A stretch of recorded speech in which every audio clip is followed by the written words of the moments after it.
You, John Fitzgerald Kennedy, do solemnly swear. I, John Fitzgerald Kennedy, do solemnly swear. That you will faithfully execute the office of President of the United States. That I will faithfully execute the office of President of the United States. And will, to the best of your ability. And will, to the best of my ability. Preserve, protect, and defend the Constitution of the United States. Preserve, protect, and defend the Constitution of the United States. So help you God. So help me God.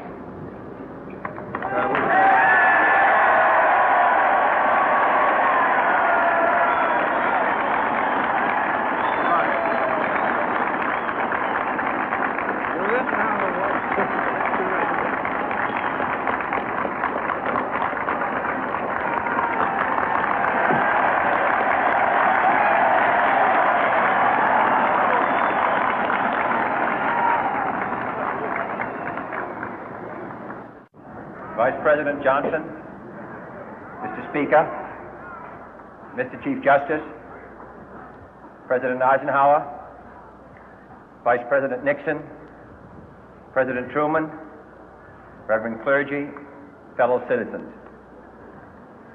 We observe today not a victory of party, but a celebration of freedom, symbolizing an end as well as a beginning, signifying renewal as well as change.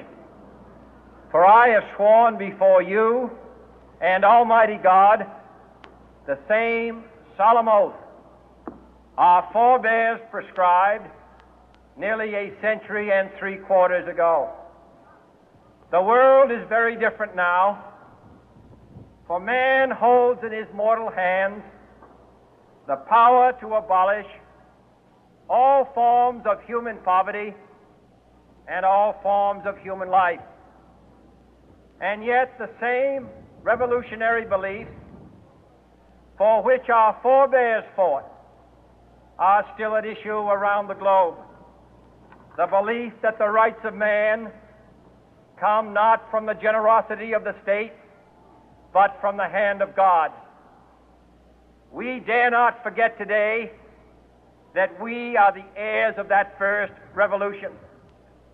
Let the word go forth from this time and place to friend and foe alike that the torch has been passed to a new generation of Americans born in this century, tempered by war, disciplined by a hard and bitter peace, proud of our ancient heritage, and unwilling to witness or permit the slow undoing of those human rights to which this nation has always been committed and to which we are committed today at home and around the world.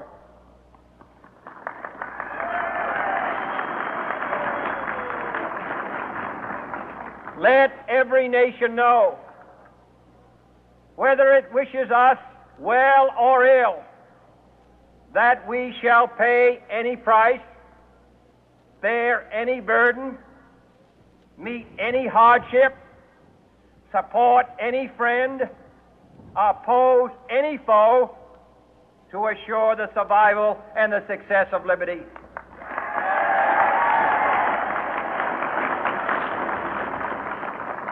This much we pledge and more. To those old allies whose cultural and spiritual origins we share, we pledge the loyalty of faithful friends. United, there is little we cannot do in a host of cooperative ventures. Divided, there is little we can do, for we dare not meet a powerful challenge at odds and split asunder. To those new states whom we welcome to the ranks of the free, we pledge our word that one form of colonial control shall not have passed away merely to be replaced by a far more iron tyranny. We shall not always expect to find them supporting our view, but we shall always hope to find them strongly supporting their own freedom, and to remember that in the past, those who foolishly sought power by riding the back of the tiger ended up inside.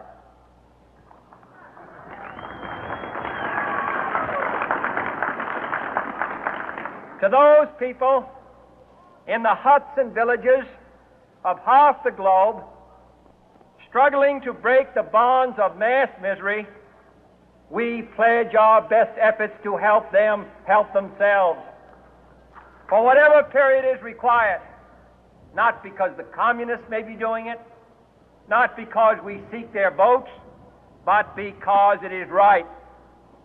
If a free society cannot help the many who are poor, it cannot save the few who are rich.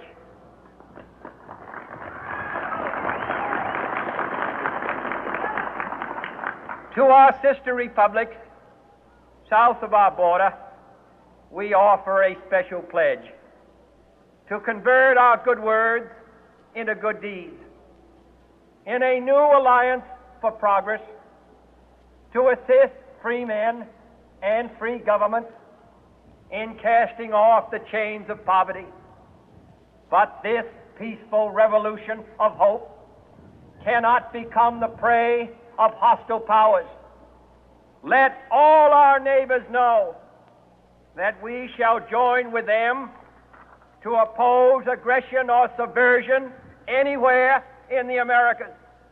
And let every other power know that this hemisphere intends to remain the master of its own house.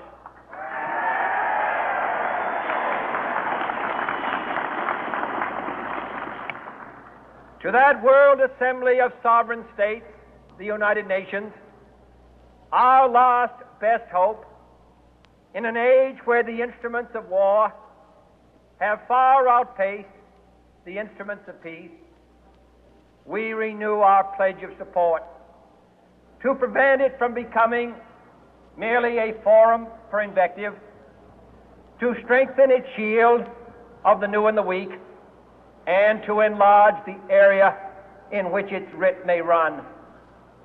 Finally, to those nations who would make themselves our adversary, we offer not a pledge, but a request that both sides begin anew the quest for peace.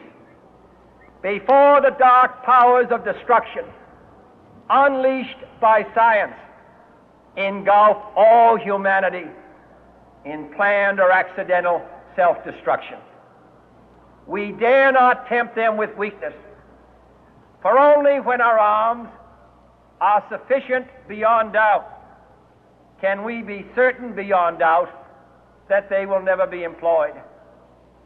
But neither can two great and powerful groups of nations take comfort from our present course, both sides overburdened by the cost of modern weapons, both rightly alarmed by the steady spread of the deadly atom, yet both racing to alter that uncertain balance of terror that stays the hand of mankind's final war.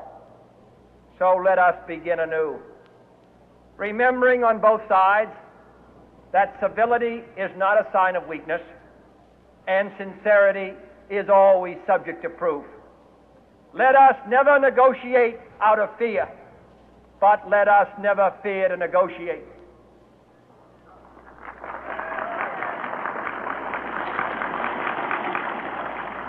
Let both sides explore what problems unite us, instead of belaboring those problems which divide us. Let both sides, for the first time, formulate serious and precise proposals for the inspection and control of arms, and bring the absolute power to destroy other nations under the absolute control of all nations.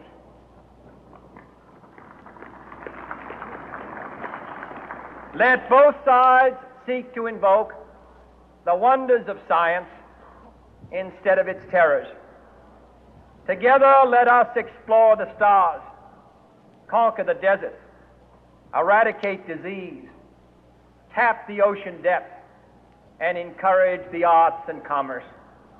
Let both sides unite to heed in all corners of the earth the command of Isaiah to undo the heavy burden and let the oppressed go free.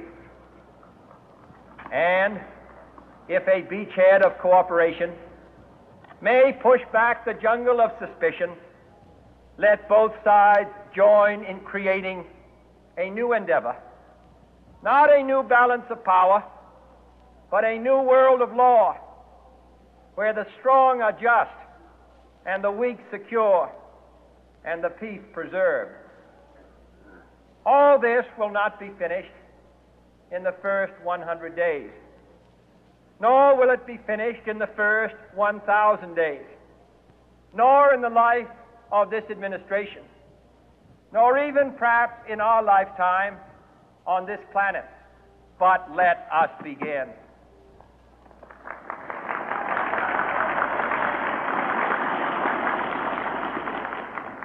In your hands, my fellow citizens, more than mine, will rest the final success or failure of our course.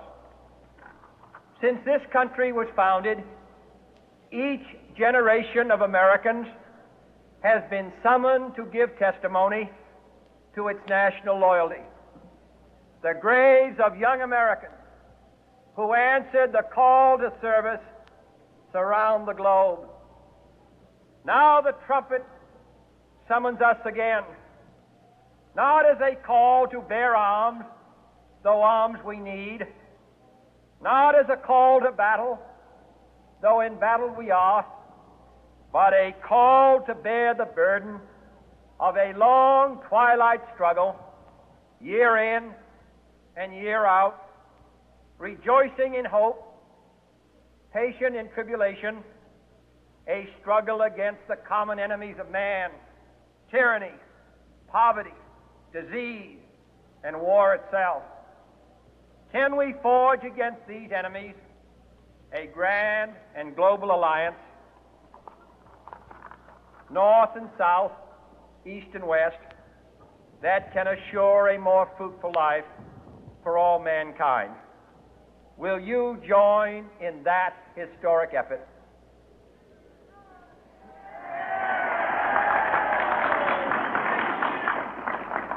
In the long history of the world, only a few generations have been granted the role of defending freedom in its hour of maximum danger.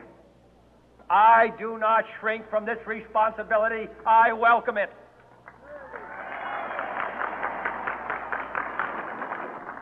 I do not believe that any of us would exchange places with any other people or any other generation.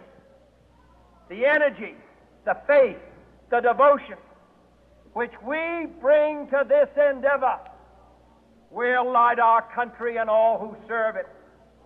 And the glow from that fire can truly light the world.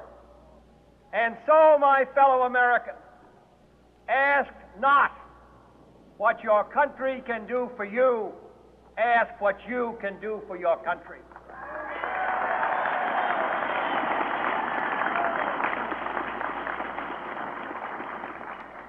My fellow citizens of the world, ask not what America will do for you, but what together we can do for the freedom of man.